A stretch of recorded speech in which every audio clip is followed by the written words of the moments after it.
Pues bien, ahora sí, vamos a comenzar y a entrar de lleno con nuestros temas y con nuestros invitados. En primer lugar, vamos a darle la bienvenida al doctor Alejandro Mendoza Amaro, de la institución Eric Kandel, quien nos va a hablar acerca del tema de la alienación parental.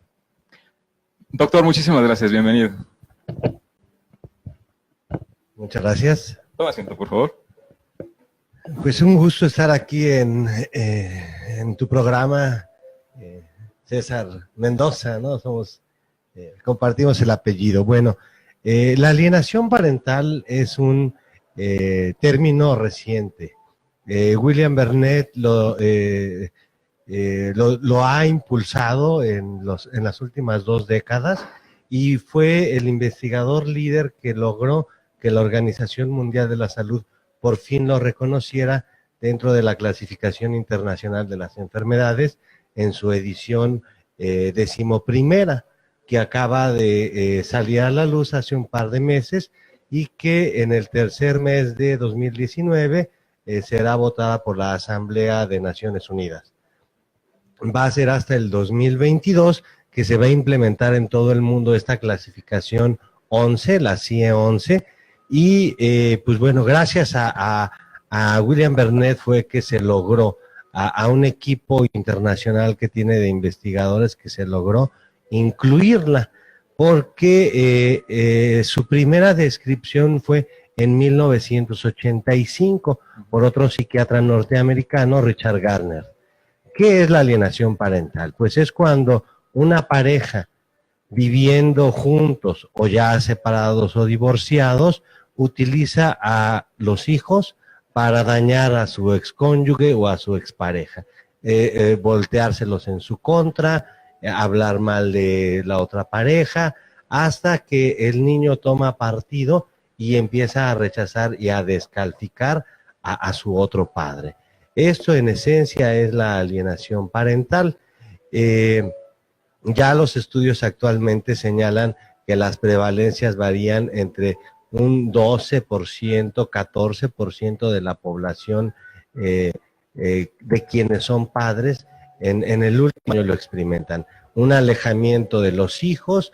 ¿Por qué? Porque la pareja, pues bueno, en su molestia utiliza a los hijos. En psicología ya se había descrito esto como lo que eran las coaliciones familiares o las triangulaciones. Ya era una descripción de lo que era la escuela de Palo Alto, del enfoque sistémico, pero fue hasta que Richard Gardner acuña el término y posteriormente William Bernet lo logra. ¿Qué ocurre? Ya los estudios recientes señalan que la alienación parental tiene las mismas repercusiones que cualquier otro tipo de violencia infantil, ya sea maltrato psicológico, maltrato físico y también la violencia sexual infantil. Estos 3 tipos de maltrato comparten las mismas repercusiones y secuelas en el adulto, que es mayor riesgo a tener problemas legales, a tener comportamientos de riesgo, a consumo de sustancias y el doble o el triple de riesgo para padecer trastornos mentales que quien no atravesó por una infancia de maltrato infantil.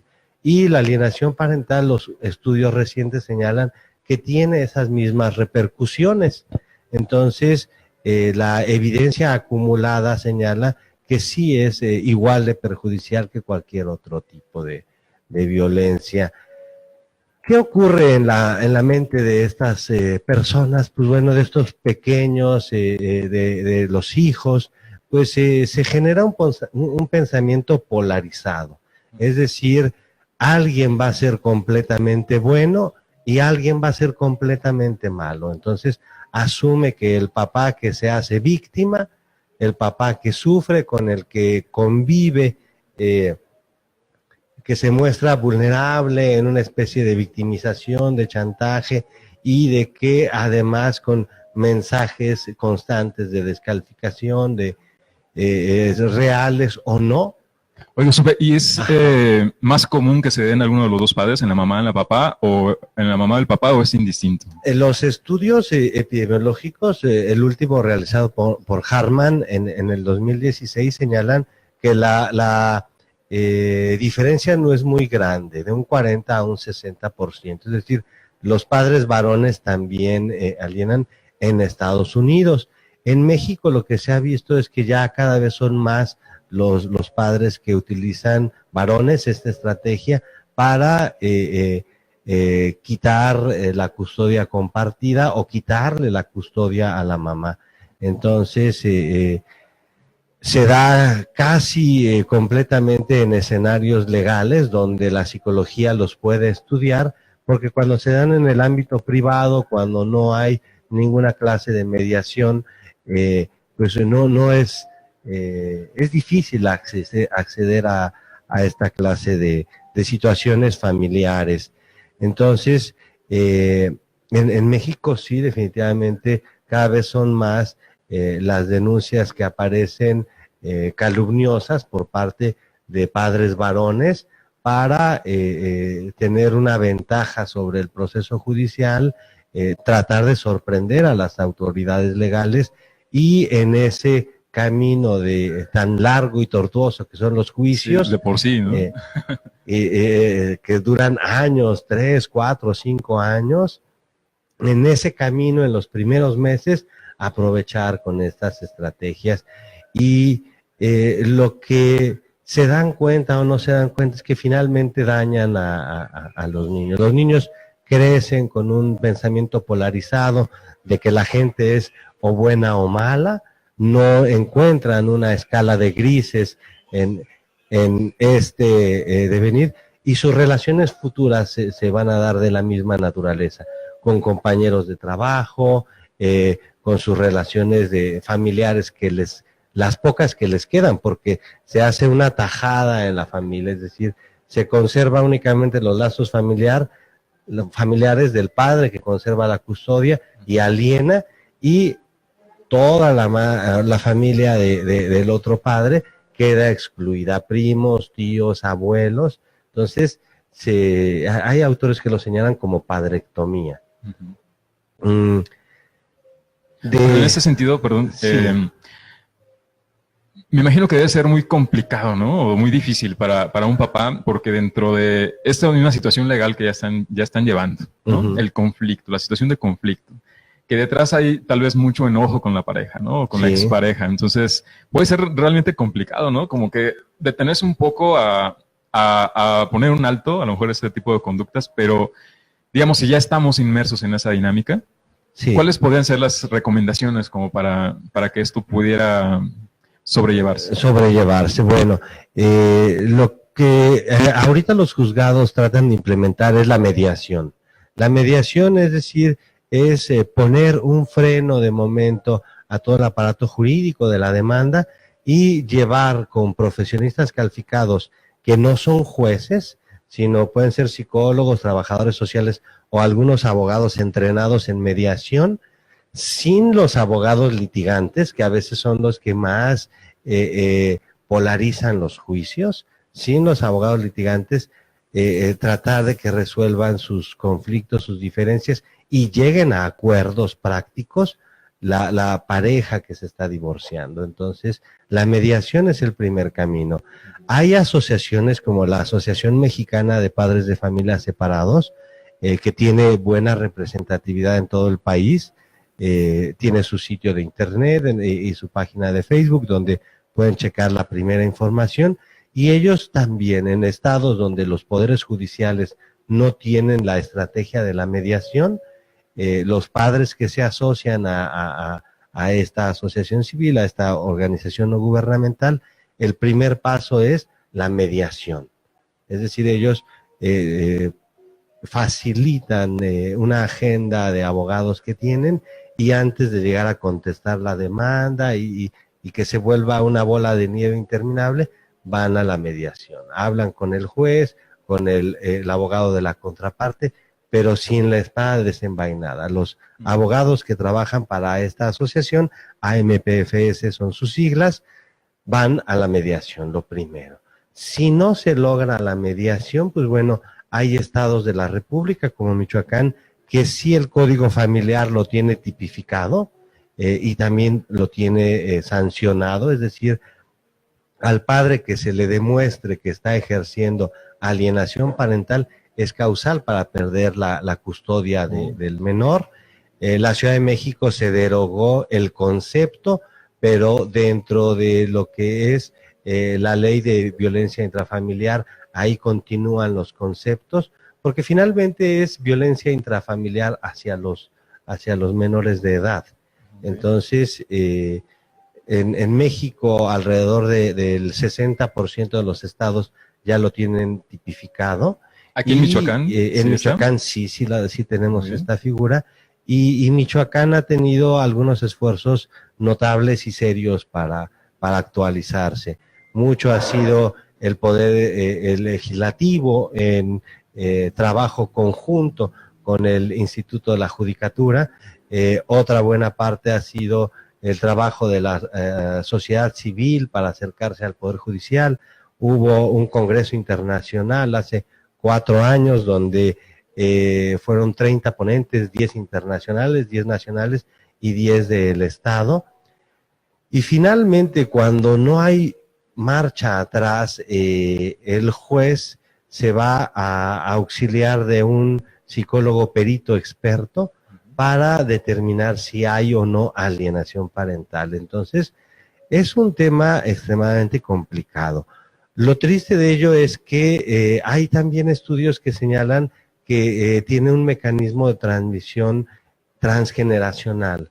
Es decir, el padre o madre que en este momento está alienando a sus hijos, vivió con sus propios padres situaciones de este tipo y los hijos que son alienados tienen alto riesgo de que repitan estas conductas con su propia descendencia.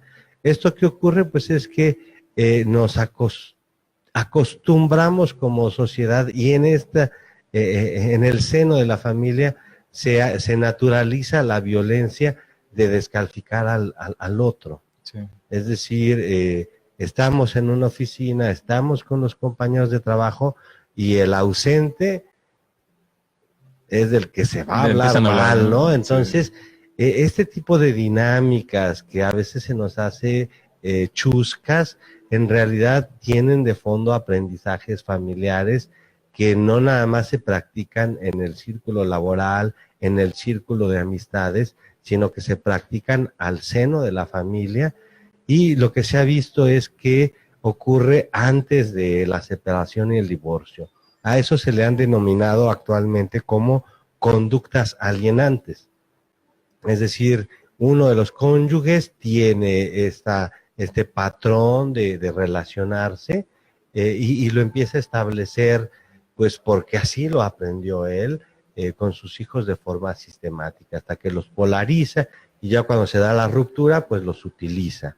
Mi abuelita decía que se llamaba niñazos, decía cuando se separa una pareja y empiezan, se agarran a niñazos. O sea, tomar al hijo como un instrumento para golpear al cónyuge. Chantajear, ¿no? Chantajear.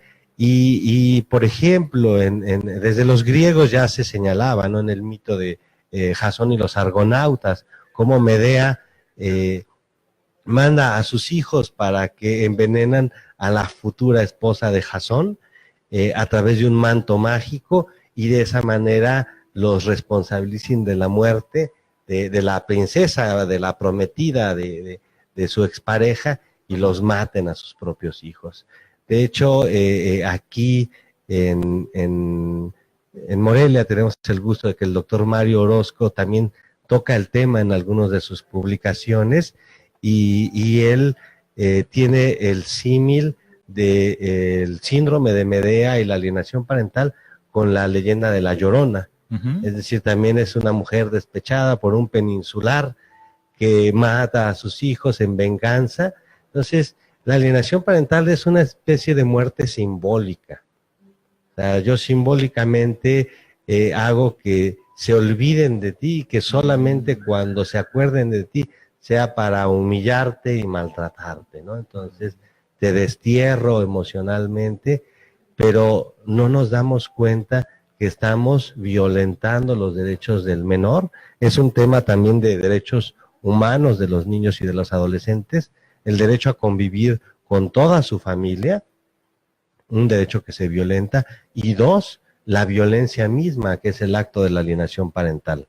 ¿Será también que estos padres que practican esta conducta buscan hacer aliados a sus hijos de su causa, de su situación? Sí, efectivamente, eso es lo que... Porque también eso puede provocar, digo, como tú me estás hablando mal de mi mamá o me estás hablando mal de mi papá, pues también puede ir surgiendo así como un enojo, ¿no? Un odio hacia ellos. ¿O sí llega a ocurrir, eso, ¿no? Eso es lo que se... La alienación parental tiene 6, 7 etapas descritas, ¿no? Entonces, son estrategias entre victimización y el padre se muestra frágil ante el hijo y que ambos fueron abandonados. Uh-huh. Cuando en muchas ocasiones que se da la alienación parental, lo que ocurre es que se aíslan para que no los encuentren, uh-huh, los sacan de los colegios, se van con algún familiar a ocultarse y también manejan la versión de que tienen otra familia, de que los dejaron por otros hijos, todas las ideas que puedan llegar a ser para la mente de un pequeño sujeto de rechazo, las van a empezar a vertir, o hasta situaciones tan poco relevantes como que nos quitó la televisión, ¿verdad? Se fue de la casa y ya nos canceló el internet, ¿no? O sea, situaciones hasta irrelevantes que para la mente de un niño pues pueden llegar a ser de llamar la atención. Otro fenómeno también que ocurre es que a veces la alienación parental se invierte, es decir, primero hay un padre alienador y luego el alienador termina siendo alienado con los pasos de los años, sobre todo en la adolescencia, cuando el hijo se genera en su pensamiento una reformulación de lo que ha sido su vida y se acerca.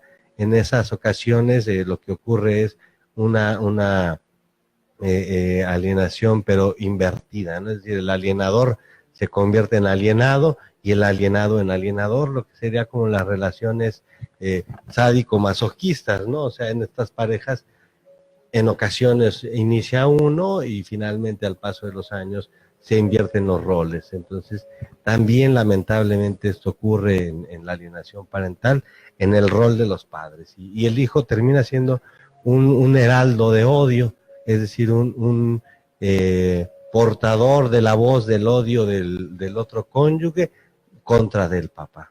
Doctor, pues este tema es muy interesante. Desafortunadamente yo creo que es también una práctica muy común que en la actualidad de nuestra sociedad está sucediendo. Lamentablemente, sí. En caso de que alguno de nuestro público quisiera ponerse en contacto con usted, ¿de qué forma lo pudiera hacer? Pueden hacerlo a través de mi página de Facebook, Alejandro Mendoza-medio Amaro, PhD, a través de la página de Eric Kandel, y mi número de celular es 44 32 73 04 94. Para los padres afectados, yo no les cobro la orientación en esta materia, es un trabajo que hago pro bono, es decir, sin ningún interés económico lo realizo y colaboro como el investigador de la Asociación Mexicana de Padres de Familia. De hecho, ahorita tenemos una campaña en change.org solicitándole al presidente electo Andrés Manuel López Obrador tome como prioritaria el tema de la violencia infantil, incluyendo la alienación parental. Muy bien, doctor. Bueno, pues ahorita en un momento le vamos a pedir a Angelito que nos haga el favor de tomar estos datos para compartírselos a través de nuestra transmisión en vivo. Pues solamente me resta agradecerle el que nos haya acompañado, que nos haya dedicado un tiempo para compartirnos este tema tan interesante y esperamos, pues obviamente, estar en contacto, en comunicación con usted. Colega César. Muchísimas gracias. Gracias a ti.